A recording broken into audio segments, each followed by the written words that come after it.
পাবনা জেলার ফরিদপুর উপজেলার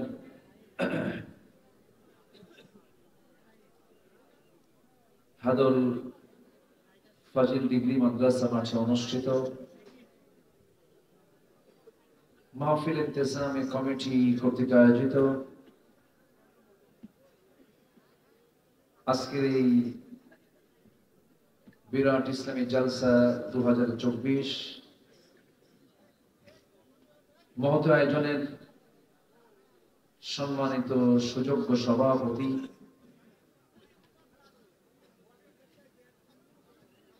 আজকের মাহফিলের বরেণ্য প্রধান অতিথি জনাব শরীফ আহমেদ, আজকের মাহফিলের বরেণ্য অতিথিবৃন্দ, বিশেষ করে আমার পূর্বে কথা বলেছেন ইসলামী আন্দোলনের বলিষ্ঠ কণ্ঠস্বর মাওলানা আব্দুল গফফার খান, কথা বলেছেন মাওলানা সাদিকুর রহমান আল আজহারি, কথা বলেছেন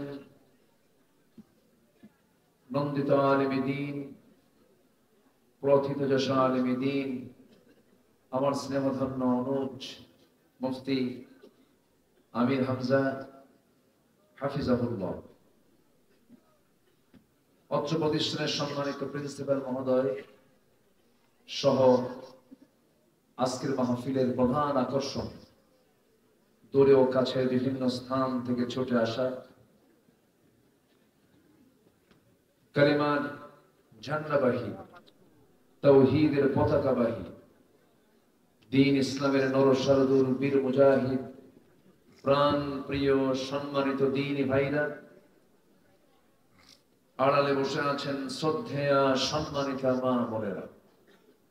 আলোচনার সূচনায় আনুষ্ঠানিকতার মধ্য দিয়ে আমার পক্ষ থেকে আবারও প্রাণ খোলা, হৃদয় নিংড়ানো, দিল উজাড় করানো সালাম, আসসালামু আলাইকুম ওয়া রাহমাতুল্লাহি ওয়া বারাকাতুহু। সবাই কেমন আছেন? আমাকে প্রশ্ন করলেন, আল্লাহ তাআলা আমাকে আপনার মতোই আপনার কাতারেই রেখেছেন, বলি আলহামদুলিল্লাহ। এত রাতে আপনারা যে বসে আছেন, এটা তো মহান রব্বে করিমের খাস মেহেরবানি। এটা এমন একটা রাত, একদম মানুষ যে সময় গভীর ঘুমে মগ্ন থাকে, এই গভীর রাতে যিনি আমাকে আপনাকে কবুল করে নিয়েছেন, যিনি আমাকে আপনাকে কোরআনের জন্য আমরা সময় দিচ্ছি এমন সুযোগ যিনি তৈরি করে দিয়েছেন, আবারও বলছি আলহামদুলিল্লাহ। সম্মানিত হাজিরিন, শেষ ক্লাস সহজে যায় না। যারা পড়াশোনা করেছে, যখন আমরা পড়তে যেতাম, প্রতিষ্ঠানে যখন যেতাম, প্রথম ক্লাসটা খুব মজা পেতাম, কিন্তু শেষ ক্লাস মনে হতো যে স্যার অথবা উস্তাদ বের হবে কখন। তো আমি শেষ ক্লাসে বসেছি। এখন প্রথম ক্লাসের যে একটা আনন্দ, একটা তৃপ্তি, এটা শেষ ক্লাসে ওইরকম পাওয়া যায় না। অনেক গভীর রাত হয়েছে, আমি খুব বেশি লম্বা সময় নেব তাও না। আমি যতক্ষণ আছি আমাকে সময় দেবেন তো ইনশাআল্লাহ? আল্লাহ পাক আমাকে আপনাকে কবুল করুন, জোরে বলি আল্লাহুম্মা আমিন। এই মাহফিলটা আমি প্রথম নিয়েছিলাম কোন সালে? 2018 সাল। আমাকে ফেরেশতারা আসতে দেয়নি, হ্যাঁ, ফেরেশতারা আসতে দেয়নি।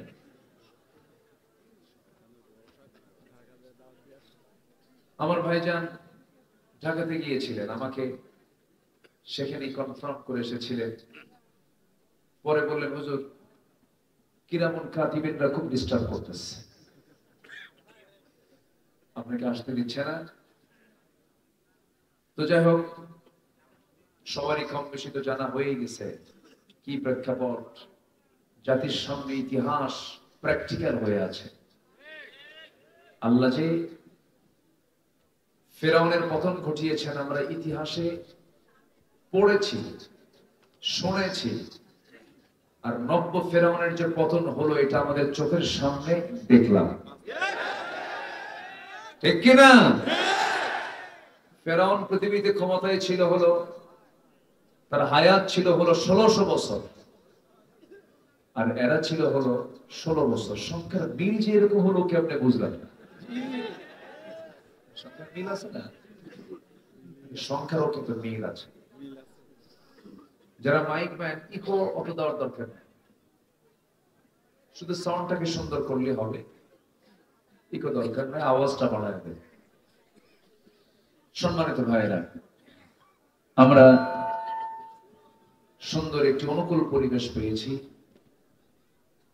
আল্লাহ পাক আমাদেরকে একটা পরিবেশ দিয়েছেন, কিন্তু এটাকে ধরে রাখার দরকার আছে না নাই বলেন তো? আসতে বলবেন না, আছে না নাই? যারা দেশ ছেড়ে পালিয়ে গেছেন,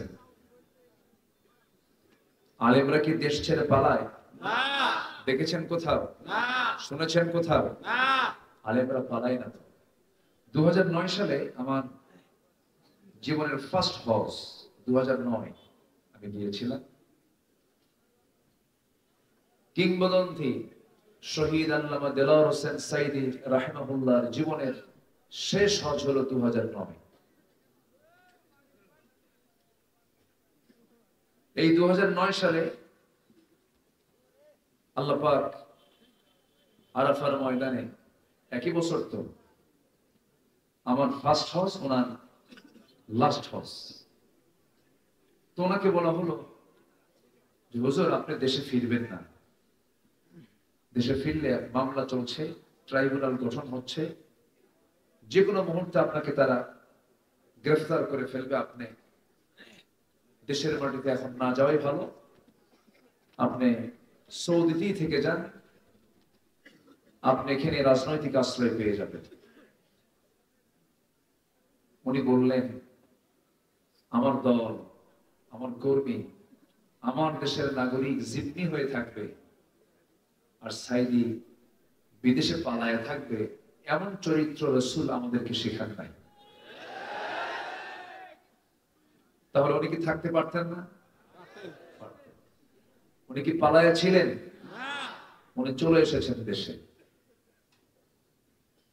একটানা 13 বছর জেল নয়, সেল। বলেন জেল নয় কি? সেলটা দারুণ জটিল জায়গা, 4x5 একটা সংকীর্ণ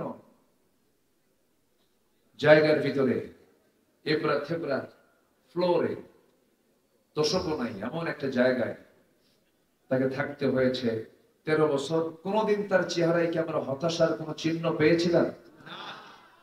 শেষ বিদায় যে নিয়েছেন, কান্না নিয়ে না হাসি নিয়ে? তিনি হেসেছেন, আমরা কেঁদেছি, এই জাতি কেঁদেছে। সম্মানিত ভাইয়েরা, আলেমরা পালায় না, আমাদেরকে তারা 16 বছর রাজাকার বলে গালি দিয়েছে। কেউ পাকিস্তানকে আমরা আশ্রয় নিইনি, দিল্লির রাজাকাররা সব দিল্লি গিয়ে বসে আছে, ঠিক কিনা? আমরা এই দেশেই থেকে যাব। এদেশের মাটি, এদেশের মানুষ আমাদের প্রাণ। সম্মানিত ভাইয়েরা, সম্মানিত বন্ধুগণ, অনেক আলোচনা শুনেছেন আপনারা, অনেক আলোচক তো। আমার আব্দুল গাফফার খান ভাই খুব ভালো কথা বলেছেন, আমি হামজাতে কথাই নেই। আল্লাহ তাআলা তার ইজ্জত সম্মানকে আরো বাড়ায় দেন। আমার সাদিকুর রহমান আজহারি, আমার প্রিয় ভাইজান, আল্লাহ পাক তাকে কবুল করে নিয়েছেন। আল্লাহ কবুল করুন, জোরে বলি আল্লাহুম্মা আমিন। সম্মানিত ভাইয়েরা, আমি খুব সংক্ষিপ্ত সময় একটা বিষয় নিয়ে কথা বলতে চাচ্ছি। সেটা হলো এই যে একটা প্রেক্ষাপট যা ছিল পরিবর্তন হয়েছে, এই পরিবর্তনের পিছনে যুবকদের অবদান সবচেয়ে কম না সবচাইতে বেশি? যুগে যুগে ইসলামের যে বিজয় এসেছে, এই বিজয়ের পিছনে সবচেয়ে অবদান বেশি কাদের? যুবকদের। রাসূলকে সহযোগিতা করেছে সবচেয়ে বেশি কারা? যুবকরা। আবু জেহেল, আবু লাহাব, উতবা, শাইবা, এই যে সবগুলো কিন্তু চাচা গ্রুপ। আবু লাহাব, আবু জেহেল সব কি গ্রুপ? চাচা গ্রুপ, বুড়া। কিন্তু বেলালের মতো, ওমর ইবনুল খাত্তাবের মতো এই ইয়াং গ্রুপগুলো রাসূলকে সহযোগিতা করেছেন দিন প্রচারে, দিন প্রসারে, দিন প্রতিষ্ঠায় তারা এগিয়েছেন। ঠিক তেমনি আমার দেশের কিছু যুবকরা কি ঘটায় দিল ভাবছিলাম, প্রিন্সিপাল সাহেব, ভাবছিলাম যে যুবকরা ডিভাইস আসক্ত হয়েছে, মাদকাসক্ত হয়েছে, ফ্রি ফায়ার, পাবজি গেমস খেলা আর ক্যাসিনো খেলা মনে হয় শেষ হয়ে গেছে। কিন্তু না, জাতে মাতাল তালে ঠিক ছিল, সময় মতো তারা কাজ করেছে। কিন্তু এই বিজয় ধরে রাখার দরকার আছে না নাই? আমি সমস্ত আলোচকদের বলবো, এই বিজয়ের কথাগুলো মাঝে মাঝে বলা উচিত। শহীদ আবু সাইদ, মুগ্ধ, এদের আলোচনাগুলো মাঝে মাঝে আসা উচিত। কেন জানেন? এই জাতি খুব দ্রুত ভুলে যায় সবকিছু, খুব দ্রুত ভুলে যায়। এই জাতি খুব অল্প সময় সবকিছু হারিয়ে ফেলে। এই জন্য ওদেরকে একটু লালন করা দরকার। সম্মানিত ভাইয়েরা, যুবকরা আজকের মাহফিলে যুবকরাই বেশি, দাড়ি পাকাওয়ালা মানুষ কিন্তু খুবই কম। এটা একটি ইতিবাচক দিক। বলি আলহামদুলিল্লাহ, জোরে বলি আলহামদুলিল্লাহ। যুবকদেরকে সাহায্য করেছেন তিনি কে? আল্লাহ। যুবকরা কি ভীরু ছিল না সাহসী ছিল? সাহসী ছিল। আল্লাহ তাআলা তাদের ভিতরে সাহস ঢুকিয়ে দিয়েছেন। আল্লাহ রাব্বুল আলামিন কোন কাজের যখন কোন সিদ্ধান্ত নিয়ে নেন, শুধু তিনি বলেন ইন্নামা আমরুহু ইযা আরাদা শাইআন আন ইয়াকুলা লাহু কুন ফায়াকুন। জোরে বলুন আল্লাহু আকবার। যখন তিনি কোন কাজের সিদ্ধান্ত নেন, শুধু বলে ফেলেন কুন, সঙ্গে সঙ্গে তা হয়ে যায়। জোরে বলি সুবহানাল্লাহ। কত বড় মহাপরাক্রমশালী তিনি, তার ক্ষমতা, তার রাজত্ব কত বড়।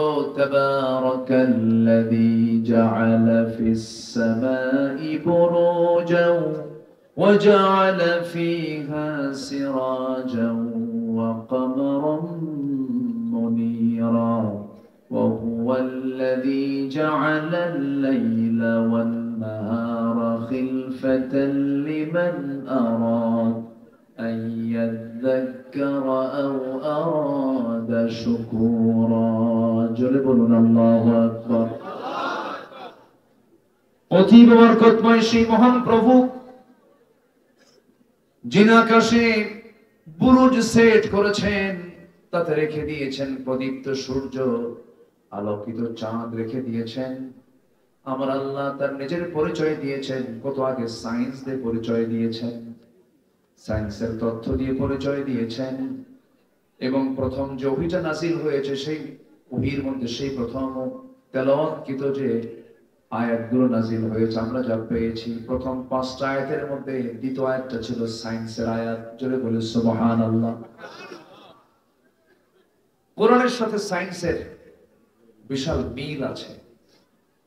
সায়েন্স যা বলেছে, যদি অ্যাকুরেট বলে থাকে, কোরআন তাই বলে দিয়েছে। জোরে বলি সুবহানাল্লাহ। প্রথম যে ওহীটা নাযিল হয়েছে, যারা পারেন ঠোঁট মিলিয়ে বলুন ইকরা বিসমি রাব্বিকাল্লাযী খালাক খালাকাল ইনসানা মিন আলাক। এই যে আলাক শব্দটা, এটাই সায়েন্সের একটা তথ্য এখানে এমব্রায়োলজি নিয়ে আল্লাহ রাব্বুল আলামিন কথা বলেছেন, ভ্রূণ তথ্য নিয়ে কথা বলেছেন। আবার নিজের পরিচয় দিতে নিয়ে সূরা ফুরকানে বলছেন আলোকিত চাঁদ এবং প্রদীপ্ত সূর্য, অর্থাৎ সূর্যের নিজস্ব আলো আছে, চাঁদের নিজস্ব কোনো আলো নাই। এটা বিজ্ঞান প্রমাণ করে নাই, বিজ্ঞান কোরআন থেকে ধার নিয়েছে। জোরে বলি সুবহানাল্লাহ। গোটা পৃথিবীর এখন একটা আলোচিত, সবাই কম বেশি জানেন যারা স্টাডি করেন, এই পৃথিবী নিয়ে একটা গবেষণা আছে। সেটা হলো এই যে আমরা বসে আছি এই জমিনে, আমরা এই জমিন এবং আকাশ এর মাঝে একটা মহাশূন্য লক্ষ্য করছি, বিশাল ফাঁকা। এই মহাশূন্য ছিল না, এটা জিরো ছিল। এই মহাশূন্যতা একসময় ছিল না। আকাশ এবং জমিনটা ছিল একসঙ্গে লাগানো, একসঙ্গে কি লাগানো ছিল। বিজ্ঞান বলতেছে প্রচন্ড একটা ধাক্কার মধ্য দিয়ে এই মহাশূন্যের সৃষ্টি হয়েছে।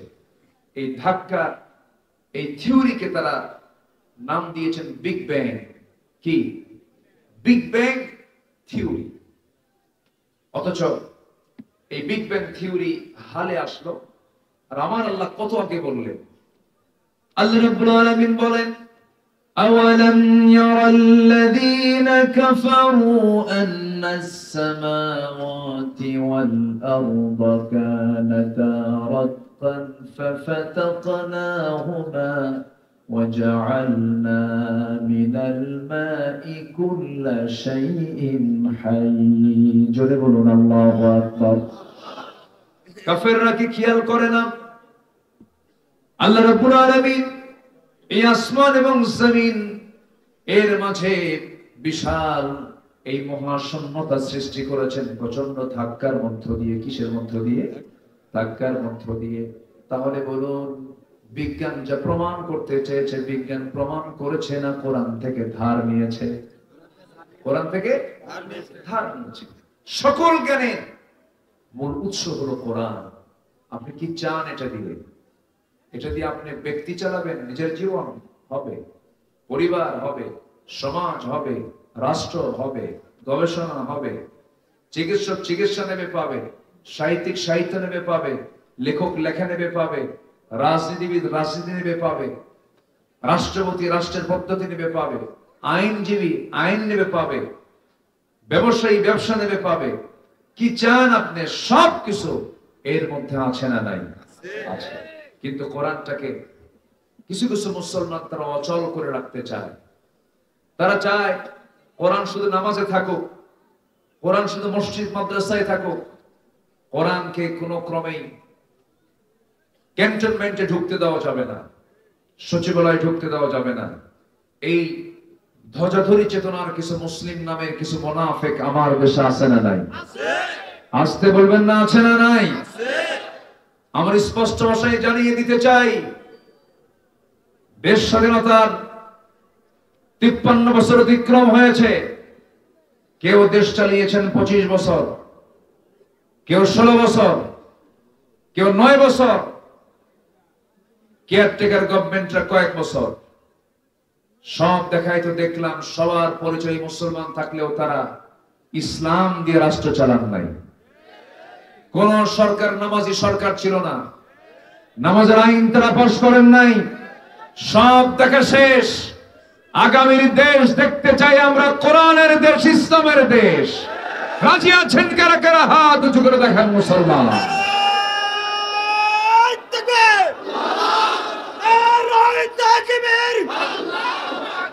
আল কোরআনের আইন চাই, সত্যকে সালাম চাই। আল কোরআনের আইন চাই, সৎ লোকের শাসন চাই। আল কোরআনের আইন চাই, সৎ লোকের শাসন চাই।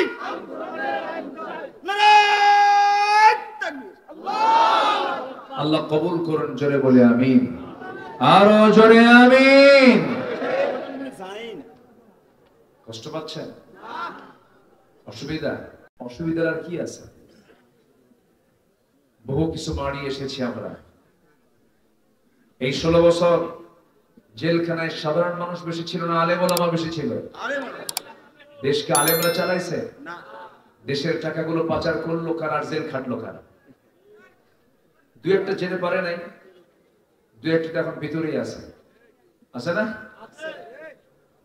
বছর দুয়েক আগে আমার নামেও তালিকা করেছিল এক বেয়াদব বিচারপতি শামসুদ্দিন, কি জানো,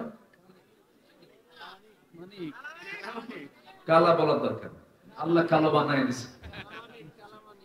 শামসুদ্দিন মানিক এই নরাধম বেয়াদব, এর মুখে আমি কোনোদিন হাসি দেখি নাই, জানেন? হাসেও না, যারা হাসেও না কান্দেও না, এদের বউরা মনে মনে করে এটা মরবে কোনদিন, মরলি তো বাস। একটু হাসি থাকা উচিত, একটু খুনসুটি করা উচিত, চিত্তের বিনোদন করা উচিত। আমার নবজির পেটে খাবার ছিল না, কিন্তু মুখের হাসি ফুরাতো না। সুবহানাল্লাহ বলবেন না? নবজির চেহারা দেখলে ক্ষুধা বন্ধ হয়ে যেত, ক্ষুধা নিবারণ হয়ে যেত। এই মানিক করলো কি, আমাদের নামে একটা তালিকা করলো, 116 জন আলেমের তালিকা করে বললো যে এরা রাষ্ট্রদ্রোহী। 2 বছরও পার হয়নি, সিলেট দিয়ে সে ত্রিপুরা হয়ে, গুয়াহাটি হয়ে অথবা আগরতলা হয়ে সে দিল্লি যেতে চেয়েছিল, কিন্তু সিলেট পাশে তাকে মোস্ট ওয়েলকাম করেছে, খুব সুন্দর আপ্যায়ন করেছে, অনেক সুন্দর সম্মান তাকে করেছে। কোর্টে নেওয়ার পথে বিসি আউট করে দিয়েছে। জানেন না, জানেন না, আপনারা জানেন না? যখনই কোন গোষ্ঠী জুলুমের মাত্রা বাড়িয়ে দিয়েছে, আল্লাহ তাদেরকে জাতির সামনে উলঙ্গ করে ছেড়ে দিয়েছেন। এটা ইতিহাস। ফেরাউনকে খতম করেছেন কে? নমরুদকে খতম করেছেন কে? সে আল্লাহ। আছেন না নাই? মাঝখানে তো ভুলেই গেছিলাম আমরা। কিছু কিছু লোক কয় না মরা পর্যন্ত উপায় নেই, হ্যাঁ, না মরা পর্যন্ত উপায় নেই, কিন্তু উপায় আছে না নাই? কে বের করে দিয়েছেন? যুবকরা, তোমাদের উপর আমাদের অনেক একটা আস্থা আছে, তোমরা সচেতন, তোমরা অনেক কিছু করতে পারবে সামনে, কিন্তু খুব মোস্ট রিকোয়েস্ট, একদম বিনয় করে বলছি, কোন চরিত্রের দিকে যাবা না, শুধু একটা চরিত্র লালন করবা, উসওয়ায়ে হাসানা জনাবে মুহাম্মদুর রাসূলুল্লাহ নবীজির আদর্শকে লালন করবে। তোমাকে পৃথিবীর কোন শক্তি নেই পরাজিত করতে পারে। তুমি কি জানো তোমার উন্নত চরিত্র এটা এমন একটা অস্ত্র, এই চরিত্রকে, এই অস্ত্রকে কেউ হারাতে পারে না।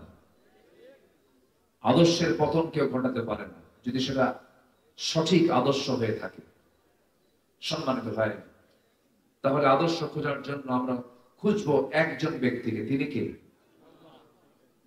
মুহাম্মদুর রাসূলুল্লাহ, মুহাম্মদুর রাসূলুল্লাহ সাল্লাল্লাহু আলাইহি সাল্লাম। সেই আদর্শকে আমরা লালন করব, এক জায়গায় না সব জায়গায়? সব জায়গায়। আমার বন্ধুগণ, সূরাতুল আহজাবের 21 নম্বর আয়াতে আল্লাহ রাব্বুল আলামিন তার ব্যাপারে বলে দিচ্ছেন, লাকাদ কানা লাকুম ফি রাসূলিল্লাহি উসওয়াতুন হাসানাহ লিমান কানা ইয়ারজুল্লাহা ওয়াল ইয়াওমাল আখির ওয়া যাকারাল্লাহা কাসীরা। জোরে বলুন আল্লাহু আকবার। তোমাদের জন্য উত্তম আদর্শের বাস্তব নমুনা কেউ নন, তোমাদের জন্য উত্তম আদর্শের বাস্তব নমুনা একজন ব্যক্তি, তিনি হচ্ছেন জনাবে মুহাম্মদুর রাসূলুল্লাহ সাল্লাল্লাহু আলাইহি সাল্লাম। আমার নবীর দাম সকল নবীর চাইতে কম না বেশি? এসেছেন পরে, কিন্তু দামটা বেশি। আমি কি শেষ করে দেব নাকি? না, এটা দুই একজন করে একটু ওঠেন যে। হ্যাঁ, আমার আসার কথা ছিল হলো 3টায়। আমি ভাইজানকে বলেছিলাম আমি 3টায় আসবো ইনশাআল্লাহ, কিন্তু আল্লাহ পাক আমাকে 3টার আগেই পৌঁছে দিয়েছে। আরো আগে আসতে পারতাম, কিন্তু রাস্তার যে হাল, কিন্তু মালাকুল মউতের দিকে ঢোকা কঠিন। মাঝে মাঝে ড্রাইভারকে বললাম, ড্রাইভার আমার চাকা আছে না নাই? কঠিন অবস্থা। যাই হোক, এরপরে আসতে পেরেছি। এই চাঁদ মাখা মুখ সেই আসবো 18 সালে, সে আশা হলো আমার 24 সালে। আমি যে কত আনন্দ পাচ্ছি জানেন? আমি তৃপ্তির জায়গাটা আমার এতটাই মানে আমাকে আনন্দ দিচ্ছে, আসতে পারি নাই, সেই জায়গায় আসতে পারলাম। এই তৃপ্তি কি কম না বেশি বলেন তো? অনেক বেশি। সম্মানিত ভাইরা, আমার নবীজির জীবনে অনুকরণীয় কিছু আদর্শ আমি আজকে উপস্থাপন করতে চাচ্ছি। মোটামুটি যদি তার জীবন থেকে যদি আমরা 15টা আদর্শ যদি লালন করি কোরআনের দৃষ্টিতে, আশা করা যায় এই আদর্শ লালন করলে এই দুনিয়া সকল অপশক্তি তার কাছে পরাজিত হতে বাধ্য, এবং আল্লাহ তাআলা তার জন্য 8টা জান্নাতের দরজাই খুলে দিবেন আখিরাতে। শুনবেন? আগ্রহ আছে? বারবার কেন বলছি জানেন? আমিও ক্লান্ত মনে হচ্ছে। 3টা দিন মানুষের শরীর না, সবাইকে কষ্ট দিচ্ছি আমরা। এবং এত রাতে এই মাহফিলের প্রচলন আছে বলে আপনারা আছেন, এবং আপনারা কোরআনকে ভালোবাসেন, দ্বীনকে ভালোবাসেন, এই জন্যই বসে আছেন। আলহামদুলিল্লাহ বলুন। হাদল পাবনা জেলার একটি ঐতিহ্যবাহী মাহফিল। হাদলকে চেনে না, কিন্তু পাবনায় বাড়ি, ওর পাবনায় থাকাই জায়েজ নাই। কথা বলছেন? ওর পাবনা থাকায় জায়েজ নাই। এটার পরিচিতি এটা আমি অনেক আগের থেকেই জানি, যদিও আসা হয়নি, কিন্তু পাবনার বহু জায়গায় এসেছে। আবার আসবো সামনে। দারুল আমান ট্রাস্টের আমার সেই পুরাতন জায়গা, আল্লামা সাইদি বিদায় নিয়েছেন, জেলে ঢুকেছেন। এরপর থেকে উনি 10 শেষ করেছেন, আমি 11, 12, 13, 14 4 বছর প্রোগ্রাম করেছি। 15 থেকে ওই যে আবার ফেরেশতারা ঢুকতে দেয়নি, মামলা ঢুকিয়ে দিয়েছিল, মামলাও দিয়েছিল। যাই হোক, এটা তো ওদের পলিসি ছিল যে ক্ষমতায় কেমন করে থাকা যায়। আমি ওই দলের যারা সমর্থক যারা আছেন, আমি তাদেরকে করজোড়ে বিনতি জানাবো, আপনাদেরকে গালি দেই না আমরা, ফিরে আসো। আপনার নেতা পালায় গেল, সেই নেতৃত্ব ধরুন যে দলের নেতাগুলো পালায় না, যে দলের নেতাগুলো ইসলামের কথা বলে না, পরকালের কথা বলে না, নামাজের কথা বলে না, আল্লাহর ভয় দেখায় না, ওই দলের নেতৃত্বের মুখে আমরা জুতা মারি, থুতু মারি। থুতু মেরে চলে আসেন, মোস্ট ওয়েলকাম, ইসলামের দিকে চলে আসেন। আমরা তো একই পরিবার। আওয়ামী লীগ আমার ভাই, বিএনপি আমার ভাই, সবাই আমার ভাই, কিন্তু রং পথে কেন? ইসলামকে লালন করে ইসলামী দলের নেতৃত্বকে মেনে নেন, ইহকালীন কল্যাণ পাবেন, পরকালীন ওই নেতার সাথে জান্নাতে চলে যাবেন। কষ্ট পাচ্ছেন? এই কথাগুলো বলার দরকার আছে না নাই? প্রতিশোধ নয়, শোনেন। 5 অগাস্টের দিন থেকে শুরু করে নিয়ে 2-3 দিন কিছু জ্বালাও পোড়াও হয়েছে, কিন্তু এগুলোর সাথে এদেশের প্রকৃত ইসলামী আন্দোলন যারা করে তাদের কোনো সম্পর্ক নাই।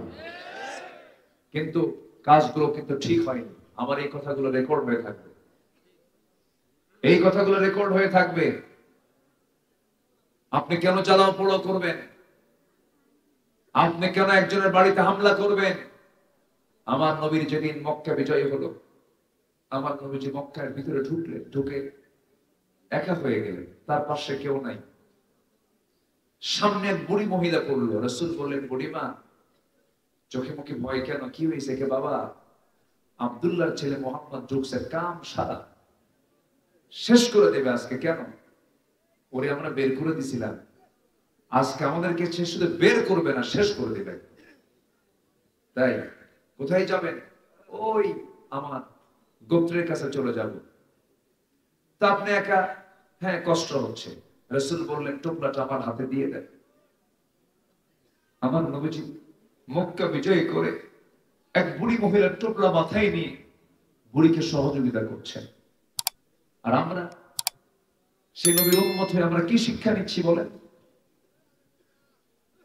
আমার নবীজি ওই টোপলা মাথায় নিয়ে বুড়িটাকে সামনে দিয়ে বলছেন, বুড়িমা কোথায় আপনার গন্তব্য আমাকে বলুন। বুড়িমা চলতেছে আর মনে মনে চিন্তা করে লোকটাকে সঠিক গন্তব্যে যখন পৌঁছে গেলেন, রাসূল বললেন, বুড়িমা কি যেতে হবে নাকি? না যেতে হবে না, এখানে আমার গন্তব্য, এখানে আমি চলে চিনতে পেরেছি। নবীজি শুধু তাকে রেখে বের হয়ে আসতেছেন, এমন সময় বুড়ি বলতেছে, আরবের বুকেতে এমন মানব দরদি মানুষ আমার চোখে পড়ে নাই, তোমার পরিচয়টা কি বাবা বলো তো?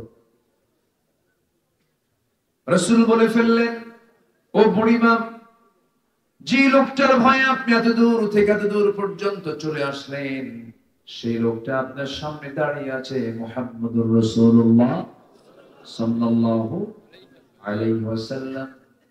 বুড়িমার বুঝতে দেরি হলো না, বুড়িমা বলে ফেলল, আশহাদু আল্লা ইলাহা ইল্লাল্লাহ। আমার নবীজি বললেন, ও মক্কার মানুষেরা, আমি আজকে মক্কা বিজয় আল্লাহ পাক আমাকে দান করেছেন, ফতে মক্কা দান করেছেন। তোমাদের প্রতি আমার কোনো ক্ষোভ নাই, কোনো রাগ নাই, বিনা শর্তে আমি তোমাদেরকে মাফ করে দিলাম।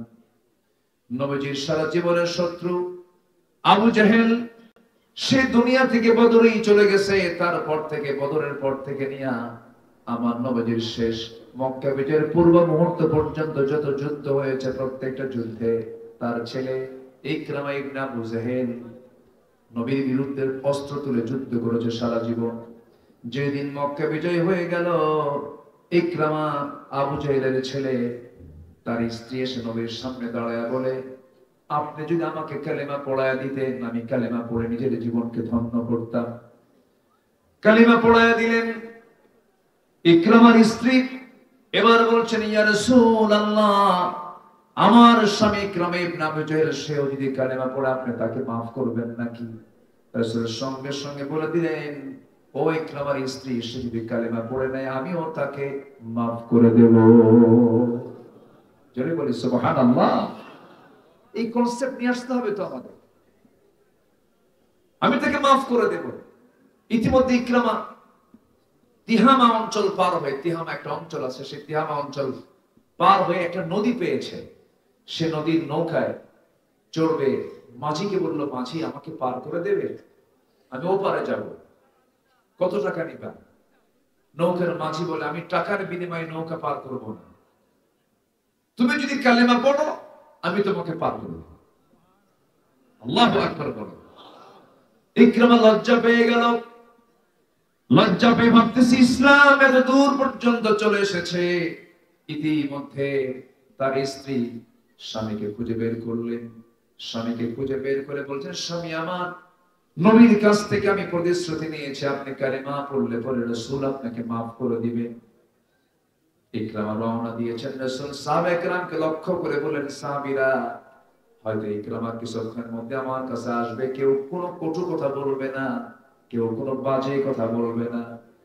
ইকরামা যখন নবীর সামনে চলে আসলেন, ইকরামাকে নবীজি বুকের মধ্যে জড়ায় ধরে পড়ায় দিলেন, আশহাদু আল্লা ইলাহা ইল্লাল্লাহু ওয়াহদাহু লা শারীকা লাহু ওয়া আশহাদু আন্না মুহাম্মাদান আবদুহু ওয়া রাসূলুহু।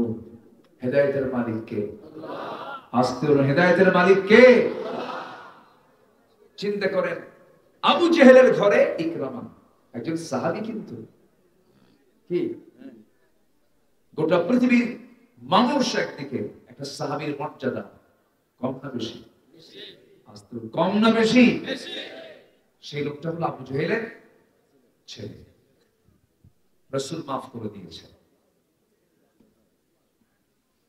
রাসূল তাকে ক্ষমা করে দিয়েছেন। ভাইরা যারা বিপদগামী ছিলেন, ভাগ বাটোয়ারা করেছেন, দলের দালালি করেছেন, নোংরামি করেছেন, চাঁদাবাজি করেছেন, আপনার নেতা আপনাকে ভুল পথে নিয়েছে, তওবা করে ফিরে আসুন, আল্লাহ পাক আপনাকে মাফ করে দিবেন। কি আল্লাহ মাফ করবেন না? মাফ করবেন কিনা বলেন? মাফ করবেন। সম্মানিত ভাই, আমার রাসূল যা শিখিয়েছেন আমরা তাই তো শিখব।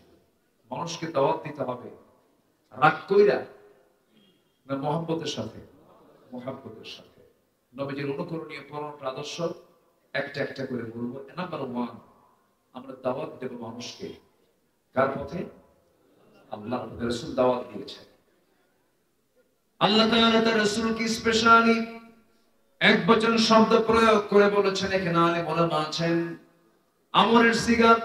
আল্লাহ রাব্বুল আলামিন বলছেন, উদউ ইলা সাবিলি রাব্বিকা বিল হিকমাতি ওয়াল মাউইযাতিল হাসানাহ ওয়াজাদিলহুম বিল্লাতী হিয়া আহসান ইন্না রাব্বাকা হুয়া আ'লামু বিমান দাল্লা আন সাবিলিহি ওয়া হুয়া আ'লামু বিল মুহতাদিন। জোরে বলুন আল্লাহু আকবার। হে রাসূল, আপনি মানুষকে প্রজ্ঞার সাথে দাওয়াত দিন, উত্তম নসিহতের মধ্য দিয়ে দাওয়াত দিন। তর্কে যাবেন না, সেই তর্কে যাবেন যেখানে ইহসান আছে, সৌন্দর্য আছে। আমার বন্ধুগণ, আমার নবীজির সারা জীবনের যতগুলো আদর্শ আছে এর মধ্যে 1 নাম্বার আমরা খুঁজে পেলাম। নবীজির সারা জীবনের মূল কাজটা ছিল দাওয়াত। সেই দাওয়াতের কাজে আমরা পিছে থাকবো না, এগিয়ে থাকবো। এগিয়ে থাকবো। রাসূল দাওয়াত দিয়েছেন প্রথমে বাইরে না ভিতরে? বলেন বলেন, আউটসাইড না ইনসাইড? ইনসাইড আগে দাওয়াত দিয়েছেন, ঘরের মধ্যে আগে দাওয়াত দিয়েছেন। ঘরকে আগে ঠিক করতে হবে।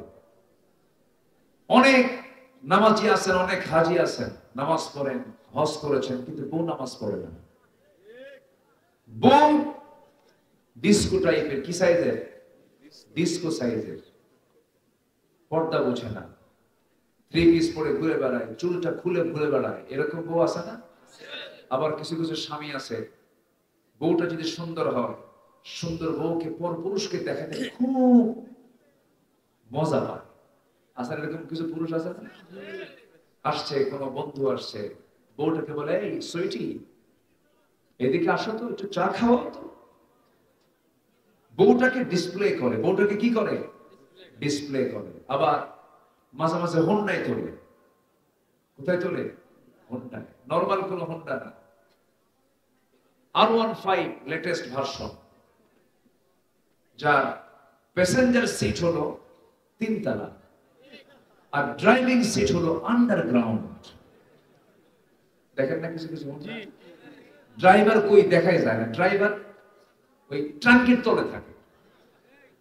ড্রাইভার কিসের তলে থাকে? কি যে রুচি, রুচিরও তো একটা বিষয় আছে। তো ট্যাঙ্কির তলে থাকে, ও দেখা যায় না। কিন্তু বউটা আছে ওর একদম 3 তলায়।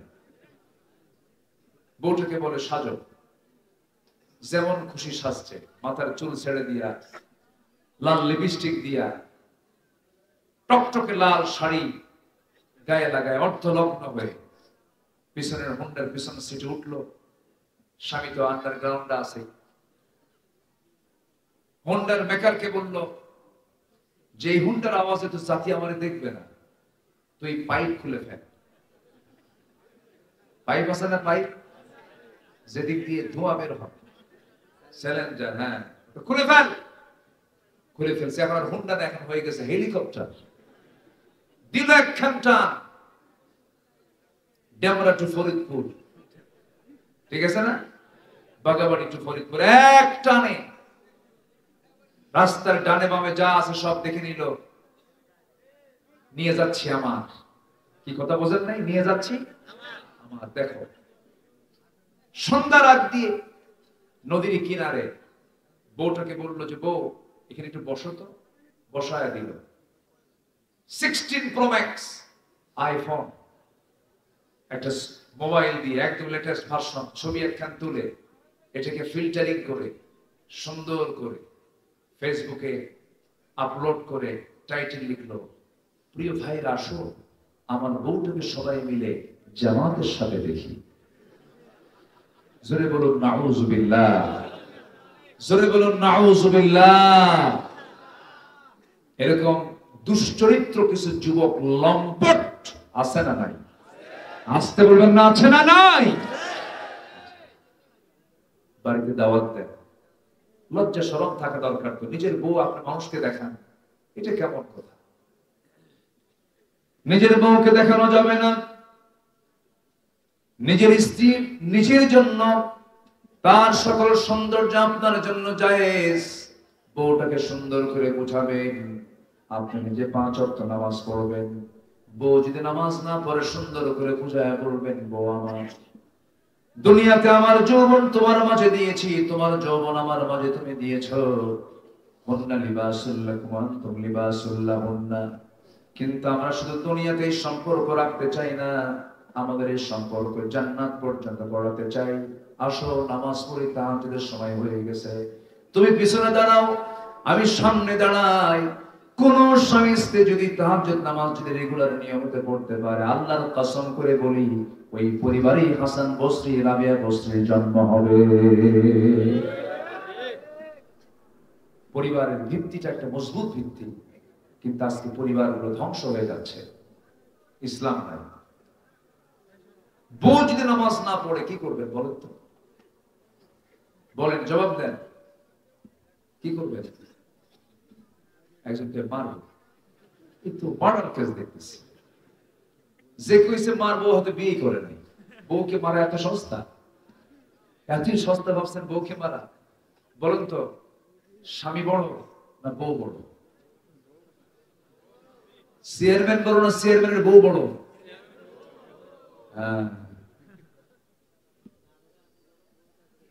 হ্যাঁ, বউ মারাত্মক পথ, এটা বিশাল বড় পোস্ট। কিন্তু আপনি যত বড় হুজুর হন না কেন, বউয়ের কাছে হুজুরগিরি খাটে না। তুমি কত বড় হুজুর আমার জানা আছে, থাম তোমার কথা, বসো। এক ধমক মেরে বসে দেবে প্রিন্সিপাল সাহেব। না, আমি একটু মজা করে বলবো, আমারটাও কবে আপনারটাও কবে। আল্লাহ তাআলা মেয়েদের এই জাতীয় নেচার দিয়েছেন। তো আল্লাহ তাআলা তাদের জ্ঞানের পরিমাণটা বেশি দিয়েছেন না কমায় দিয়েছেন? দ্বীনের নোকসান, ইলমের নোকসান। দ্বীনের স্বল্পতাও দিয়েছেন, জ্ঞানেরও স্বল্পতা দিয়েছেন। এই যে ধমকায়, ধমক খেয়ে চুপ থাকতে হয়। ওমরে ফারুকের মতো মানুষ, যার নাম শুনলে রোম পারস্য থরথর করে কাঁপে, বিশাল পাওয়ারফুল, সেই ওমরে ফারুকের কাছে এক লোক বিচার চাইতে আসছে, তার বউ নিয়ে গন্ডগোল। তো ওই লোকটা এসে দেখে ওমরের সঙ্গে তার বউয়ের গন্ডগোল। এই চিত্র দেখে ভাবতেছে আর কি বিচার চাবো, যাই চলে যাচ্ছে। ওমরে ফারুক বলে, নাই তুমি আসলে কেন, আর যাও কেন, কিছুই তো করো না। আসলাম যে সমস্যা নিয়ে, আসে দেখি সেই সমস্যা আপনার ঘরের মধ্যে ঢুকছে। আমার বউয়ের সঙ্গে আমার গন্ডগোল, এসে দেখি আপনার সাথে আপনারটার গন্ডগোল। সেই দিন ওমরে ফারুক মুস্কি হাসি মেরে বললেন, ওমরের নাম শুনলে দেখো না বাতিল শক্তি কেমনে থরথর করে কাঁপে। যে ওমরকে দেখলে তারা ভয় পায়, আর সেই ওমরের সামনে ওমরের স্ত্রী এত কিছু বললো, ওমর কিছু বলেছে না, তুমিও কিছু কইও না। ঠিক আছে না? জোরে বলে সুবহানাল্লাহ। স্বামী স্ত্রীর সম্পর্ক একটা ব্যতিক্রম, বেহেশতি ফ্লেভার এর মধ্যে আছে না নাই বলেন তো? মাওয়াদ্দাতাও ওয়া রাহমা, মাওয়াদ্দাতাও ওয়া রাহমা, ভালোবাসাও আছে, রহমতও আছে। কিন্তু স্বামী স্ত্রী ছাড়া ওই যে গাছের গোড়ায় গোড়ায়, তারপরে দেওয়ালের সিপাই সিপাই, জোড়া জোড়া কপত কপতে যে বসে থাকে, ওদের মধ্যেও কি একটু মায়া দয়া নাই? আছে, আসতে পারে। ভালোবাসা না থাকলে কি বসে ওরা? একটা আছে তো, একটা কিছু আছে তো, নাকি? বসে। কিন্তু ওর মধ্যে শুধুই হয়তো প্রেম থাকতে পারে, কিন্তু ওর মধ্যে কোনো রহমত আসতে, রহমত। যদিও প্রেম আমি বলেছি, কিন্তু এই প্রেম, এটা প্রেম নয়, এটা হলো নোংরামি, এটা হলো জেনা। এটা কি বলেন? জেনা। বিয়ের আগে কোনো প্রেম হয় না। সঠিক প্রেম হবে বিয়ের আগে না বিয়ের পরে? বিয়ের আগে না বিয়ের পরে? যুবকরা যারা বিয়ের আগে এই সমস্ত নোংরামি সম্পর্কে জড়াবে, ওয়ালা মুত্তাখিদি আখদান, ওয়ালা মুত্তাখিদাতি আখদান, এই গোপন গোপন নোংরামিতে যখনই জড়াবে তখন এই প্রজেক্টটা হবে তোমার জন্য লস, তোমার সব ধ্বংস হয়ে যাবে। বিয়ের আগে সব প্রেম করে শেষ হবে, বিয়ের পরে আর প্রেম খুঁজে পাবে না, খালি কিলাকিলি আর ঘুষাঘুষি হবে। রহমত নামক কোন গন্ধ ওই পরিবারে কখনো আসতে পারে না। কি কথা ক্লিয়ার? মনে থাকবে? যুবকরা মনে হয় রাগ করতেছে, হুজুর কি কম রাগ করতেছে নাকি তোমরা? তোমার বিজয় টিকে রাখার জন্য সবচেয়ে বড় বিজয় হলো ঈমানটাকে টিকে রাখতে হবে। ঈমান ধ্বংস করার জন্য শয়তানের কিছু ফাঁদ আছে, এর মধ্যে একটা ফাঁদ হলো তোমাকে চরিত্রহীন করে তুলবে, তোমার সামনে নারী দিয়ে দেবে, অস্থিরতা বাড়ায় দেবে। তোমাকে এই সময় খুব যত্ন সহকারে তোমার ঈমানটাকে রাখতে হবে। আমার আল্লাহ তাআলা 7 শ্রেণীকে আরশ আজিমের ছায়ায় জায়গা দিয়ে দিবেন। এর মধ্যে একটা শ্রেণী হলো রাজুলুন ইদা দাআত ইমরাতান যাতা হাসাবিন ওয়া জামালিন ইন্নী আখাফুল্লাহ। সম্ভ্রান্ত পরিবারের কোন সুন্দরী নারী যখন কোন পুরুষকে প্রেমের প্রস্তাব দিয়ে ফেলে, সেই সময় যে পুরুষটা বলবে আমি আল্লাহকে ভয় করি, আমার আল্লাহ বলছেন আমি ওই বান্দাকে আমার আরশ আজিমের ছায়ায় জায়গা করে দেব। কোন যুবককে আরশ আজিমের জায়গা দিবেন? যে অবৈধ প্রেমকে যে প্রত্যাখ্যান করে বলবে আমি আল্লাহকে ভয় করি, আল্লাহ বলছেন আমি এর জন্য আমি তোকে আরশ আজিমের ছায়ায় জায়গা দিয়ে দেব। যা, বিশাল ব্যাপার। এই চরিত্র প্রত্যেক যুবককে তৈরি করার তৌফিক দাও। জোরে বলি আল্লাহুম্মা আমিন। ভিতরে কি হয়েছে? চাবি হেরে গেছে, পাওয়া গেছে। চাবি হেরে গেছে, পাওয়া গেছে। যে একটা চাবি হারানো গিয়েছে, হ্যাঁ অনেকে পাচ্ছে, খুব কষ্ট পাবে। চাবিটা যদি কারো হয়ে থাকে এখান থেকে নিয়ে যাবে। যদি কারো চাবি হারে, আবার রহিমের চাবি যেন কুড়ি নিয়ে না নিয়ে যায়, তখন আরো বড় বড় বিপদ হয়ে যাবে। আমার দিকে তাকান। তাহলে আমরা কি সবাই দাওয়াত দেব? আগে কোথায় দাওয়াত দেব বলেন? কোথায়? বউ নামাজ না পড়লে কি করবেন? নামাজে বানাবো। মারবেন? মারা যাবে? মারা যাবে। 4টা কারণে। কয়টা কারণে? 4টা কারণে আপনি শাসন করতে পারবেন। আমার মায়ের এখন খুব চিন্তায় পড়ে যাচ্ছে, হুজুর এতক্ষণ তো লাইন ভালোই ছিল, কিন্তু আপনি এতক্ষণ তো অনুকূলই ছিল, কিন্তু আপনি তো বেলাইনে চলে গেলেন, মারার অর্ডার দিয়ে যাবেন, এটা তো কেমন কথা? তাদের কলেজে এখন পানি নাই, তারা এখন চিন্তায় আছে। দেখি তো শুনি কোন কোন কারণে মারা জায়েজ আছে। শুনবেন? শুনবেন? কিসের জন্য মারবেন? সেজন্য 4টা কারণে স্বামী তার স্ত্রীকে শাসন করতে পারবেন। যদি কোন স্ত্রী দাওয়াত দেওয়ার পরেও যদি নামাজ না পড়ে, রমজান মাসে রোজা না রাখে, স্বামীর যদি আনুগত্য না করে, বৈধ আনুগত্য না করে, ফেরাউন মার্কা স্বামী কিন্তু কথা মানা যাবে না। আমার মা আপনার স্বামী যদি ফেরাউন মার্কা হয়, তার আনুগত্য আপনি করতে পারবেন না। নাম্বার 4 হলো নিজের সতীত্বের যদি হেফাজত না করে, পর্দায় যদি না থাকে, এই 4টা ভুলের কারণে প্রত্যেক স্বামী তার স্ত্রীকে শাসন করতে পারবেন। ওয়াহজুরুহুন্না ফিল মাদাজি'i, বিছানা পৃথক করতে পারবেন। তাও কাম হয় না, সেই সময় এতটুকুন করা যেতে পারে তার স্ত্রীকে শাসন করার জন্য পকেটে রাখা 9 ইঞ্চি মিসওয়াক দিয়ে তাকে আঘাত করতে পারবেন। তবে কোন ক্রমেই মুখে, নাকে, কপালে, মুখের কোনো কোথাও আঘাত করা যাবে না, বুকেও আঘাত করা যাবে না। 9 ইঞ্চি মিসওয়াক দিয়ে যদি কোনো স্বামী যদি তার স্ত্রীকে মারতে যায়, এই দৃশ্য কারো চোখে পড়লে ভাববে মারতেছে না আদর করে। চান্সে ছিলেন, কোন সুযোগ নাই। আমার মাদের কলেজে এখন পানি চলে আসছে, হুজুর আপনি খুব ভালো, আপনি মুখে মারবেন? অসম্ভব। বিশাল মানে পানিশমেন্ট আছে আপনার জন্য। স্ত্রীকে কোন ক্রমে মুখে মারা যাবে না, মুখে মারা যাবে না। মৃদু যদি আপনি আঘাত করতেও চান, তাও 9 ইঞ্চি মিসওয়াক লাগবে। এটা কি মারা না আদর করা? আদর। চাচা জানে কি কইল, ও আরো হাসবি। হ্যাঁ, হাসাই তো দরকার। স্বামী স্ত্রীর মধ্যে রাগারাগি দরকার না, হাসাহাসি দরকার। হাসাহাসি দরকার। বুড়ি বুড়াকে কি ভালোবাসে, আল্লাহু আকবার। বুড়া বুড়িকে কি ভালোবাসে। বুড়ি চলে গেছে মেয়ের বাড়িতে, বুড়ার রাতে ঘুম হয় না। বুড়া ধমক মেরে বলে, তুই কই, তাড়াতাড়ি আয়। বলেন তো দেহের কোন চাহিদায়, বলেন দেহের কোন চাহিদায় ডাকে? হৃদয়ের টান, ভালোবাসা, মোহাব্বত। এটা কে দেন, কে দেন, কে দেন? আল্লাহ দেন। বুড়ি বললে বুড়ার ঘুম শেষ হয় না, কি বল, বুড়ার কান্না শেষ হয় না।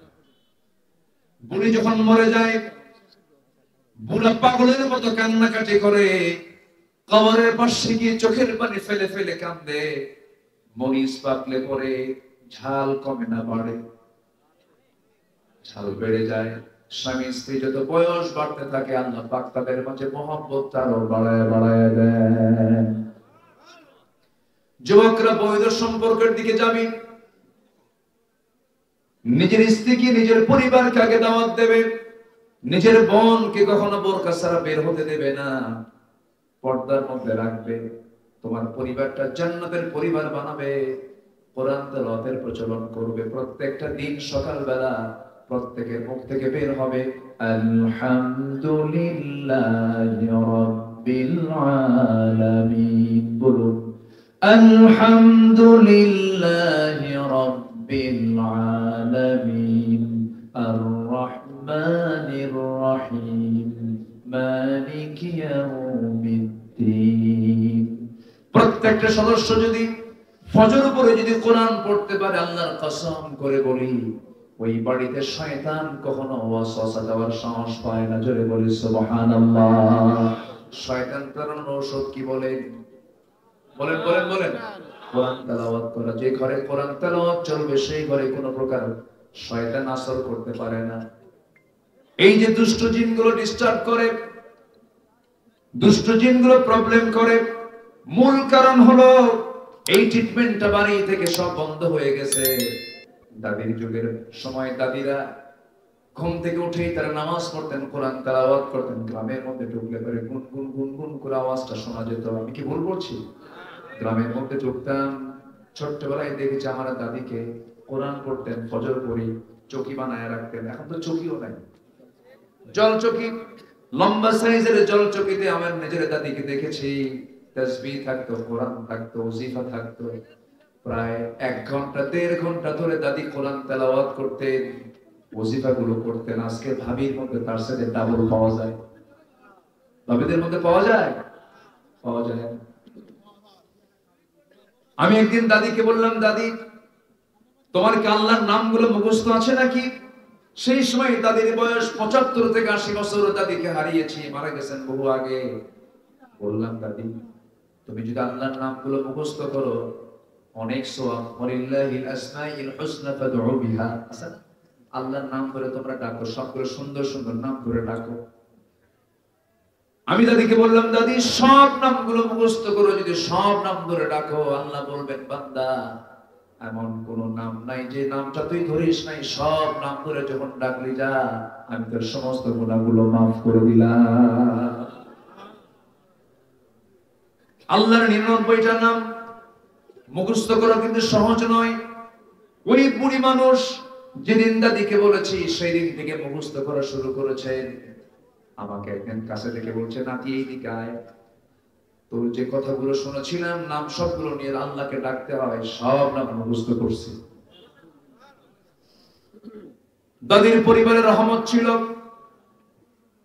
দাদির সময় বরকত ছিল, গোলা ভরা ধান ছিল, পুকুর ভরা মাছ ছিল, দাদা দাদির মহব্বত ছিল, বাপ মার প্রতি সম্মান ছিল, সব ছিল। কিন্তু আজকে সেই মহব্বত গুলো সব বিদায় হয়ে গেছে। মূল কারণ হলো আমরা আজকে কি ছেড়ে দিয়েছি পরিবারে? বলেন, কোরআনটা ছেড়ে দিয়েছি। কোরআনটা সুন্দর করে পড়বো, সবাই জোরে বলি ইনশাআল্লাহ, আরো জোরে বলি ইনশাআল্লাহ।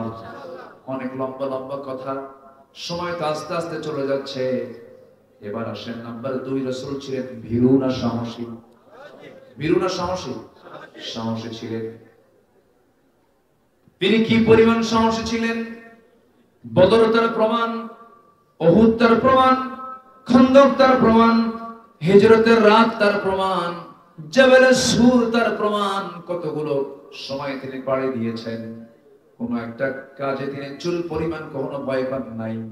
অনড় ছিলেন, সাহসের পিরামিড ছিলেন। রাসূল যে রাতে ঘর থেকে বের হলেন হিজরতের জন্য, সম্পূর্ণ একাকী, নাঙ্গা তরবারি নিয়ে সামনে দাঁড়ায় আছে, একটা বারের জন্য ভয় পান নাই। কারণ ইমানদারের মূল সাহস হলো কে? ইমানদারের মূল সাহস কে? আল্লাহ তাআলা। আমার বন্ধুগণ, যখন কোন বান্দা আল্লাহর প্রতি পূর্ণ ভরসা রাখবে, পৃথিবীর কোনো ভয় তাকে পরাজিত করতে পারবে না। আল্লাহ রাব্বুল আলামিন বলেন, ওয়া মান ইয়াতাওয়াক্কাল আলাল্লাহ ফাহুয়া হাসবুহ। যে ব্যক্তি আল্লাহর উপরে ভরসা রাখবে, যে ব্যক্তি আল্লাহর উপরে তাওয়াক্কুল করবে, ওই বান্দার জন্য যথেষ্ট হয়ে যান তিনি আমার কে? আল্লাহ যথেষ্ট হয়ে যান। এজন্য মুতাওয়াক্কিল, যে আল্লাহর প্রতি যে তাওয়াক্কুল করে, ওই লোকের দিলের মধ্যে চুল পরিমাণ কোনো ভয় আসতেই পারে না। কারণ আল্লাহ ছাড়া কাউকে ভয় করা তো জায়েজই নাই, ঠিক কি না? আমরা সাহসী হব, জোরে বলি ইনশাআল্লাহ। ফাসদা বিমা তু'মার ওয়া আ'রিদ আনিল মুশরিকিন। হে রাসূল, আপনি প্রকাশ্যে শোনায় দেন, কোনো পরোয়া করবেন না, মুশরিকদেরকে আপনি এড়িয়ে চলুন, কোনো সমস্যা নাই, আমি আল্লাহ আপনাকে সাহায্য করব। জোরে বলি আল্লাহু আকবার। আচ্ছা, বদরে মুসলমানদের সৈন্য সংখ্যা বেশি ছিল না কম ছিল? শুধু কম না, অনেক কম। কোন সমতা ছিল? বলে তো, কোন সমতা ছিল? একদম অসম যুদ্ধ ছিল। সে অসম যুদ্ধে মুসলমানদের বিজয় হয়েছে অস্ত্র দিয়া, সংখ্যা দিয়া, না ঈমান দিয়া? বলেন বলেন বলেন, কি দিয়া? আর ঈমান যার থাকে তার মধ্যে কি ভয় থাকে না সাহস থাকে? সাহস। ঠিক আছে। কিছু কিছু লোক উঠতেছে, আমি মানাও করবো না, যান, কারণ কষ্ট হতে পারে, অনেক রাত হয়েছে, আমি মানা করবো না, তাই না? এখন মানা করা জায়েজও নাই, কষ্ট হচ্ছে, সবার অনেক কষ্ট হচ্ছে। তো আমাকে একটু সময় দিবেন না আপনারা? আর একটু সময় দিবেন না? একটু পয়েন্ট গুলো শেষ করে ফেলি। একটা আলোচনার হক আছে তো। এখানে অনেক ক্যামেরা আসছে, আপনি শুনছেন ধরুন লক্ষ মানুষ, কিন্তু এই ক্যামেরাগুলো শোনায় দেবে কোটি কোটি মানুষকে। জি, একটু আমাকে সময় দেন। নাম্বার 2 হলো রাসূল ছিলেন সাহসী। নাম্বার 3 হলো আমার নবীজির ভিতরে ছিল ধৈর্যশীলতা। তিনি ছিলেন ধৈর্যের পিরামিড। এত বড় ধৈর্যশীল তিনি ছিলেন, তায়েফের ইতিহাস সবার জানা আছে, মক্কার ইতিহাস সবার জানা আছে। আমার নবীজির মাথা থেকে পা পর্যন্ত জীবনের 63 বছরের শেষ সময়ে এসে নবীজির দেখা গেছে মাথা থেকে পা পর্যন্ত অসংখ্য জায়গায় তার কাটা চিহ্ন। কপালে লোহার ফলা ঢুকেছিল, সেখানে চিহ্ন। গালের মধ্যে শিরস্ত্রাণে লোহা ঢুকেছিল, তার কাটা চিহ্ন। নবীজি উহুদের ময়দানে দাঁত হারিয়েছেন। জীবনের শেষ সময় পর্যন্ত নবীজির সামনের দুটো দাঁত ছিল না, কথাগুলো অস্পষ্ট হয়ে যেত। এই চিহ্নগুলো আমার নবীজি খন্দকের যখন পরীক্ষা খনন করতেছিলেন, আমার নবীজি সবার আগে কোদাল হাতে নিয়েছিলেন। কাফিরদেরকে প্রতিহত করার জন্য, মদিনাকে সেফ করার জন্য যখন পরীক্ষা খনন করছিলেন, কোদাল মারতে মারতে, না খেয়ে থেকে থেকে কোদাল মারতে মারতে আমার নবীজির কোমরটা কুঁজো হয়ে গিয়েছিল, ব্যাকবোনটা কুঁজো হয়ে গিয়েছিল। আমার নবীজি কোমর সোজা করে বাকি জীবনে আর দাঁড়াতে পারেন নাই। আমার নবীজি কি পরিমাণ তার মধ্যে ধৈর্য ছিল। তায়েফের মানুষ মারে, তায়েফের মানুষ রক্তাক্ত করে, আমার নবীজি রক্তাক্ত চেহারা নিয়ে জিবরিলকে বলছে, জিবরাইল, আমাকে তুমি বদদুয়া করতে বলো না, লানত করতে বলো না। তায়েফবাসী বুঝে নাই আমি এদেরকে দিল থেকে মাফ করে দিলাম। জোরে বলি সুবহানাল্লাহ। আমার নবীজির ধৈর্য কি পরিমাণ ছিল। নবীজি আবু জেহেলকে সবচাইতে কম দাওয়াত দিয়েছেন না বেশি দাওয়াত দিয়েছেন? বেশি দাওয়াত দিয়েছেন। কি পরিমাণ ধৈর্য তার মধ্যে ছিল। রাসূলকে যে কষ্ট দিত, রাসূল তাকে মহব্বত করতেন, তার উল্টা করতেন, ইদফা বিল্লাতি হিয়া আহসান। আমার নবীজির চরিত্র কেমন ছিল? আমার নবীজি কেমন ছিলেন? আল্লাযীনা ইউনফিকুনা ফিস সাররাই ওয়াদ দাররাই ওয়াল কাযিমিনাল গায়যা ওয়াল আফিনা আনিন নাস ওয়াল্লাহু ইউহিব্বুল মুহসিনিন। জোরে বলুন আল্লাহু আকবার। নাম্বার 4 হলো, যেটা বলে ফেলেছে, পরিবারের প্রতি দায়িত্বশীলতা। নবীজি মেয়েকে বিয়ে দিয়েছেন, ফাতিমা নবীজির সবচেয়ে আদরের দুলালি ছিলেন। 4 নাম্বার মেয়ে। কয় নাম্বার মেয়ে বলে? 4 নাম্বার মেয়ে। ফাতিমাকে রাসূল সব মেয়ের চাইতে বেশি একটু কাছে টানতেন, কারণ ফাতিমার স্বভাবের সাথে নবীর স্বভাবের মিল ছিল, চেহারার সঙ্গে চেহারার মিল ছিল। দেখবেন প্রত্যেক বাবা সব সন্তানকে সমান চোখে দেখতে চাইলেও আদরের দিক থেকে একটু কম বেশি হয় কিনা বলে? আজকে হয় কিনা? যারা বাপ হয়েছেন তারা বুঝবেন। আল্লাহ পাক আমাকে 4টা মেয়ে দিয়েছে। কেউ তো আলহামদুলিল্লাহ বলবেন। বিয়ে কি আপনি দিবেন? তো আলহামদুলিল্লাহ বলতে সমস্যা কোথায়? জোরে বলেন না ভাই আলহামদুলিল্লাহ। হ্যাঁ, যাদের সন্তান আছে তারা বুঝবেন, একটু আদরে একটু ডিফারেন্স হয়, সমতাই হয়, মহব্বত ঠিকই থাকে, একটু কম বেশি তো একটু হবেই, এটা হতে পারে। আমার নবীজি ছোট্ট মেয়ের প্রতি সবচেয়ে বেশি দুর্বল ছিলেন। নবীজি মেয়েকে বিয়ে দেওয়ার পরেও মেয়েকে স্বামীর ঘরে পাঠায় দিয়েছেন, জামাইয়ের বাড়িতে পাঠায় দিয়েছেন, কিন্তু 3টা দিন কখনো পার হতে দেন নাই। সাহাবায়ে কেরামকে বলতেন, সাহাবীরা আমার ফাতিমাকে না দেখলে আমার ভালো লাগে না। চলে যেতেন মেয়েকে দেখার জন্য, 3 দিন পার হতো না। রাসূল তাকে খুব ভালোবাসতেন। যেদিন বিয়ে দিবেন, বিয়ে দেওয়ার সময় বললেন, মা পাঠায় দিলাম তোমাকে, তোমার স্বামীর ঘরে যাও, স্বামীর ঘর সংসার করো। একটা কথা বলে দিচ্ছি মা, মৃত্যুর দিন পর্যন্ত যেন তোমার স্বামীর বিরুদ্ধে আমার কানে একটা নালিশ যেন কানে না আসে। যাও সংসার করে খাও, এমন স্বামী তোমাকে দিয়েছি আসাদুল্লাহিল গালিব। আলী জোরে কোন সুবহানাল্লাহ।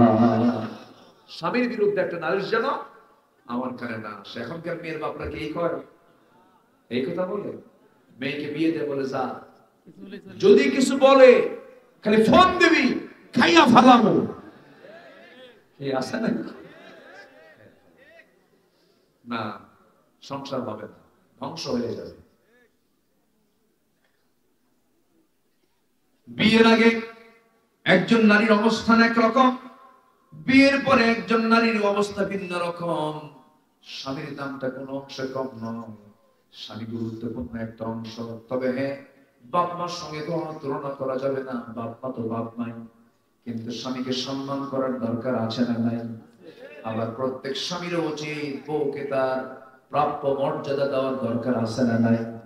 আসতে বলবেন না, আছে না নাই? হয়তো মায়েরা বলবেন, হুজুর শুধু এই ওয়াজই করলেন, আমাদের তো ওয়াজ করলেন না কিছু। মা, ইসলাম কত সুন্দর করে কথা বলে দিয়েছে। যদি কোন স্ত্রী বলে আমার স্বামী ভালো, আল্লাহ বলবেন ওই বান্দা আমার ভালো। অতএব আপনার দাম ঠিকই আছে। আপনি যদি সার্টিফিকেট দেন আপনার স্বামীকে আল্লাহ ভালো বলবেন, তাহলে মেয়েদের দাম আছে না নাই বলেন? আচ্ছা, আবার আল্লাহ এটাও জানিয়ে দিয়েছেন, যদি কোন স্বামী বলে আমার স্ত্রী ভালো, আল্লাহ বলবেন ওই বান্দিটা আমার ভালো। অতএব পৃথিবীর সবার কাছে আগে ভালো হওয়ার চাইতে সবার আগে ভালো হব বাইরে না ভিতরে? বলেন বলেন বলেন বলেন, বাইরে না ভিতরে? ভিতরে। বউয়ের কাছ থেকে সার্টিফিকেট নিতে হবে। বউ যেন কোন ক্রমে যেন বলতে না পারে আমার স্বামীটা খারাপ। তাহলে উপায় আছে বলেন? সার্টিফিকেট নিতে গেলে কি খারাপ চরিত্র দেখালে সার্টিফিকেট পাওয়া যাবে কি?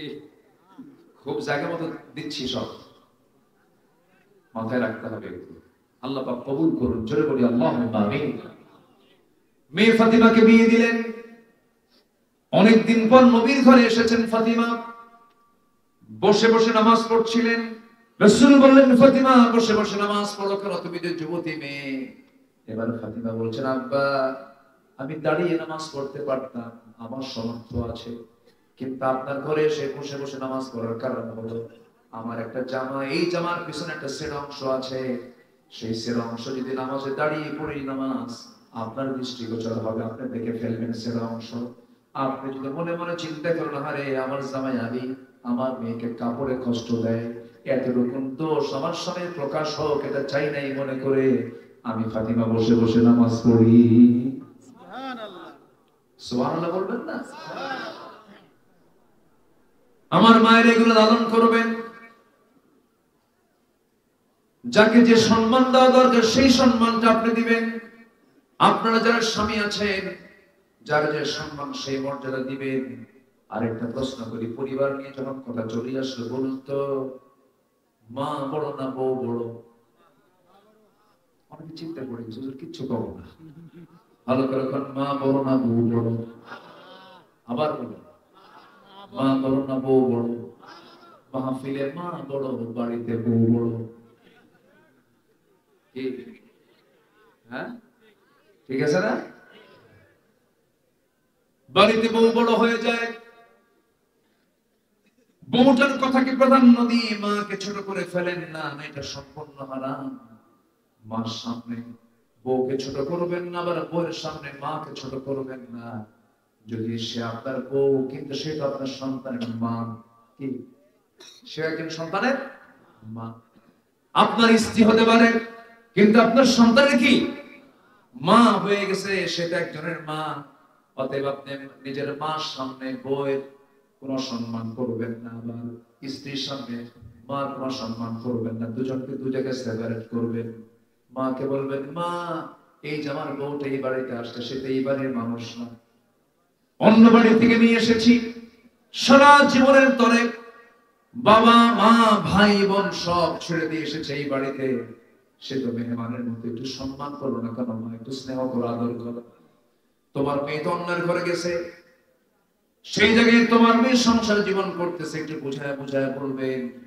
আবার যখন বউকে কাছে পাবেন, সুন্দর করে আদর করে বলবেন, বউ রে তুমি আমাকে দারুণ ভালোবাসো, কিন্তু সেই ভালোবাসার মানুষটাকে এই মা 9টা মাস পেটে লালন করেছে, পেটে ধারণ করেছেন।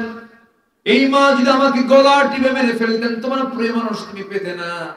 এই মা অস্তিত্ব রেখেছেন আমার, এই জন্য পৃথিবীতে বেঁচে আছি। এই মার সঙ্গে বেয়াদবি করলে পরে সব শেষ হয়ে যাবে। সুন্দর করে বুঝায় বুঝায় বলবেন। সুন্দর করে ওয়াজ গুলো বাইরে দরকার না, গে ভিতরে দরকার। ভিতরে একটা পরিবার ঠিক হবে, একটা সমাজ ঠিক হবে, একটা সমাজ ঠিক হবে, একটা রাষ্ট্র ঠিক হয়ে যাবে। কি ঠিক কি না? এখন আমাদের এগুলো গঠন করা দরকার। এখন গঠনের সময়, একটা অনুকূল পরিবেশ পেয়েছে। যুবকরা গ্রামে তালিকা করবা যে ওই গ্রামে কারা কারা নামাজি আর কারা কারা বেনামাজি, টার্গেট করে দাওয়াতি কাজ করো। তোমার মাতব্বর তোমার গ্রামের নামাজ পড়ে না, ধমক দিও না, সুন্দর করে বুঝায় কয়েকজন মিলে বসো, চাচা পরিবেশটা ভিন্ন হয়ে গেছে, এখন নামাজটা পড়ে। আপনার নেতৃত্ব মানি নামাজ না পড়লে কেমন হয়? বিড়ি খাওয়াটা ছাড়েন। আপনি বিড়ি খেলে তো সবাই বিড়ি খাওয়া শিখবে, আপনি নেতা, বিড়ি খাওয়া ছাড়েন, নামাজটা পড়েন। সুন্দর করে বুঝায় বলবেন। এরপরও যদি উল্টা পাল্টা করে, তোদেরও কথা আমি শুনবো না। উল্টা পাল্টা করলে তোমরাও শক্ত কথা বলে দিবা, বেনামাজি কোন মাতব্বরের নেতৃত্ব আমরা মানি না। ঠিক কিনা? কি ঠিক আছে না?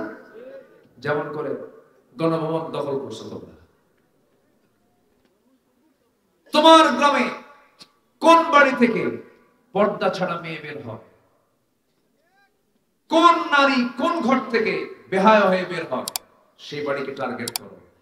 মুরব্বীকে বলো, চাচা ভাই আপনার মেয়ে অথবা আপনার বউ, আপনার মেয়ে এরকম বোরকা ছাড়া বের হয়, আমরা যুবক, আমাদের চোখের মনে হয়, আমাদের অসুবিধা হয়, আমাদের কষ্ট হয়, সমস্যা হয়। এই গ্রামের বাসিন্দা হতে হলে বোরকা ছাড়া বাইরে বের হতে দেব না। আস্তে কও কেন? আরো জোরে বলো যুবকরা, আরো জোরে বলো। সব ঠিক হয়ে যাবে। তা'মুরুনা বিল মা'রুফ ওয়া তানহাউনা আনিল মুনকার, মান রাআ মিনকুম মুনকারান ফালইয়ুগাইয়িরহু বিয়াদিহি। হাত দিয়ে প্রতিহত করা হচ্ছে 1 নম্বর ঈমানের পরিচয় বহন করে। আল্লাহু আকবার বলো। এগুলো করতে হবে। নাম্বার 5 হলো আমানতদারিতা। আমরা আমানতদারিতায় 16 আনা ঠিক থাকবো। যারা আমানত ঠিক আছে তার ঈমানটা ঠিক আছে, বলি আলহামদুলিল্লাহ। নাম্বার 6 হলো ন্যায় বিচারক ছিলেন আমার রাসূল। ইনসাফ কায়েম করতে হবে। ওয়াকিমুল ওয়াজনা বিল কিসতি ওয়া লা তুখসিরুল মিজান। নাম্বার 7 হলো ইতিমের হক, নিকটাত্মীয় প্রতিবেশীর হক আমরা আদায় করব। আবুদুল্লাহ ওয়া লা তুশরিকু বিহি শাইআন وبالوالدين إحسانا وبذي القربى واليتامى والمساكين যদি বলি আল্লাহু আকবার।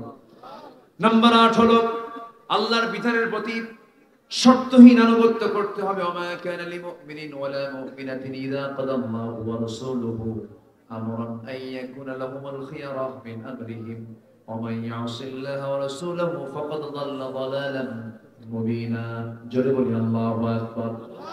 নাম্বার 9 হলো আল্লাহর জন্য দ্বীনের কাজে কঠিন সিচুয়েশনও সবর ধরা, ধৈর্য ধরা। এটা আমার নবীর জীবনের একটা আদর্শ ছিল। নাম্বার 10 হলো ঈমানের পথে অবিচল থাকা। হাজারো সাইক্লোন আসুক না কেন, ঝড় আসুক না কেন, ঈমান নিয়ে আমরা হেরে যেতে চাই না, টিকে থাকতে চাই না, হেরে যেতে চাই, টিকে থাকতে চাই, টিকে থাকবো আমরা। নাম্বার 11 হলো কুল করব আমরা। এটা সবচেয়ে বড় অস্ত্র। আমার দেওয়ালে যখন পিঠ থেকে যাবে, আমার আল্লাহ বলেছেন ওয়া কানা হাক্কান আলাইনা নাসরুল মুমিনিন, আমার বান্দাকে সাহায্য করা আমার জন্য ওয়াজিব হয়ে যায়। জোরে বলে সুবহানাল্লাহ। নাম্বার 12 হলো কাজে কর্মে পরামর্শ করা। যে কোনো কাজ একাকী করা, এটা বিজ্ঞতার পরিচয় বহন করে না, সেখানে ভুল থেকে যাবে। একটা পরিবারও যখন কোনো কাজ করব তখন একা সিদ্ধান্ত নেব না, পরামর্শ করব। বলেন পরামর্শ করব। ওয়ামরুহুম শুরা বাইনাহুম, আল্লাহ পাক পরামর্শ নামে একটা সূরা নাযিল করেছেন। নাম্বার 13 হলো বিনয়ী হয়ে যাব আমরা। রাসূল বিনয়ী ছিলেন এবং ক্ষমাশীল হব আমরা। জোরে বলি ইনশাআল্লাহ। নাম্বার 14 হলো কুফরের প্রতি আমরা কঠোর হব। আশিদ্দাউ আলাল কুফফার রুহামাউ বাইনাহুম, কাফিরদের ব্যাপারে রাসূল খুব কঠোর ছিলেন। রুহামাউ বাইনাহুম। নাম্বার সর্বশেষ 15 হলো পরস্পর যে মুমিনগুলো আমরা আছি, এদের প্রতি আমরা পরস্পর রহমদিল হব। যে মুমিন আরেকটা মুমিনের আয়না হতে পারবে, এই আদর্শ যখন কোন জাতির মধ্যে ঢুকে যাবে, সেই মুসলিম জাতিকে কখনো কেউ পরাজিত করতে পারবে না। আমাদের সমাজে আজকে হিংসা আছে না নাই বলেন তো? জমি কেনে একজন আর ঘুম হয় না আরেকজনের। আছে না গ্রামে এরকম আছে? জমি কিনছে 2 বিঘা, জমি কিনছে 2 বিঘা রহিম মিয়া, করিম মিয়ার ঘুম নাই। হাই রে হাই, কি কামটা করলো রে, খালি কপাল থাপড়ায় আর খালি আফসোস করে। আছে কিনা বলেন? আছে। এটা ঠিক না। পরস্পর মুমিনরা হবে কি রহমদিল। ভাই ওই লোকটার হয়েছে, তখন আপনি আল্লাহকে বলবেন আল্লাহ আমার ওই লোকটার হয়েছে, ওই ভাইটার হয়েছে, তুমি আল্লাহ আমারও দাও। ওর চাকরি হয়েছে, আল্লাহ তুমি আমারও চাকরিটা দাও। আল্লাহ অমুকের ছেলের এই চাকরিটা হয়ে গেছে, ব্যবসা ভালো, আল্লাহ তুমি আমারও দিয়ে দাও। কিন্তু কপাল থাপড়ালে যা হওয়ার সম্ভাবনা ছিল তাও হবে না। অমিন শাররি হাসিদিন ইযা হাসাদ। আল্লাহ পাক এই সমস্ত আদর্শকে, এই সমস্ত চরিত্রকে আল্লাহ পাক আমাদের ভিতরে নিয়ে আসার তৌফিক দান করুন। জোরে বলি আল্লাহুম্মা আমিন। আমি আর আপনাদেরকে কষ্ট দিতে চাচ্ছি না। আমি অনেক দূর যাব। জি, আমি অনেক দূর যাব। আগামীকালকে আমার মাহফিল বেশি দূরে না, মাত্র নেত্রকোনা। কি বুঝতেছেন? কি চোখের কোনা? চোখের কোনাতে দেখেন কাছেই তো, কিন্তু আমার চোখের কোনা কাছে, কিন্তু জেলা নেত্রকোনা অনেক দূরে। তো দিনের বেলা মাহফিল, আমি যাব সেখানে। তো যতটুকু হয়েছে, আমার ভাইজান অনেক কষ্ট করেছেন আমার জন্য, অনেকবার আমাকে ফোন দিয়েছেন, কতবার যে যোগাযোগ করেছেন পান না। আমাদের ফোনে যে পরিমাণ ফোন আসে, যদি কোনো